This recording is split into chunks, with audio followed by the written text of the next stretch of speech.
But how do you really know when you're ready to move forward? So if I know I still have issues in this area, Mhm. I still have issues in this area, but I think maybe I am ready, but I'm still not quite sure because I'm a perfectionist. And I Yeah, think yeah. maybe how would you say someone should handle that Yeah. situation? Healthy relationships are a partnership, right? And, I think if I'm going to invite somebody into partnership in my life, I wouldn't want to invite them into a hot mess. Not to use a technical term, but Great term. I love that term. But like, if I'm a hot mess and we're about to do life together, I wouldn't want to invite you into having to help me clean all of this up. Yeah. So a good gauge could be, I'm actually ready to be open and honest with somebody about all the things that I didn't do well in my past. So I'm at a healthy place of healing with those things, or maybe it's not perfect, maybe there's still a little clutter, but I've gotten it to the place where I'd be willing to invite somebody into this and I wouldn't feel embarrassed, ashamed, like I'm healthy and I've dealt with this. And somebody could come into it and maybe I'm still dealing with it, and I actually think God's best for you is somebody that will help complete some of that process or even take it to a whole nother level of healing. But the gauge maybe you could look for would be, yeah, I'd be willing to talk openly about this with somebody. I would be willing to not hide this from somebody and actually allow them to walk in partnership with this part of my life. That's awesome.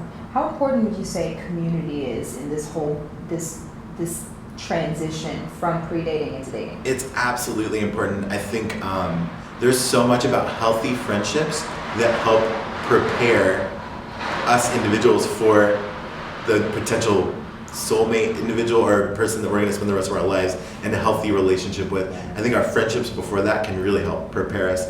I think great relationships model friendship. I think a great relationship, a healthy relationship, is part friendship, is part really great friendship, and then there's this other really deep love that also goes in conjunction with that. And I think you learn how to be a good friend through good friends, right? And you've heard stuff like the people that surround you are a look at who you're going to become, right? And so there's also that, and so I think being intentional about surrounding yourself with good friendships will help mold you into the person you are hoping to be, right? And so even looking to people that are maybe a couple of steps ahead of you to be able to pour wisdom into you, I think that's some of a really good practical type of preparation, right? And being open with people and saying like, hey, what are things that as a friend I could do to be a better friend to you? This might help expose some of those areas that could make a healthy relationship later down the road a little bit more difficult, and it might be hard to hear one of your close friends say something to you. So I would really focus on finding the right type of people that are going to speak that kind of truth in love with the right intentions, right? And so you wouldn't want it to go, hey, like I'm really want to be better. What can I do? And that person take an opportunity to like blast you out of spite because maybe they were hurt by something that you did or didn't have anything to do with.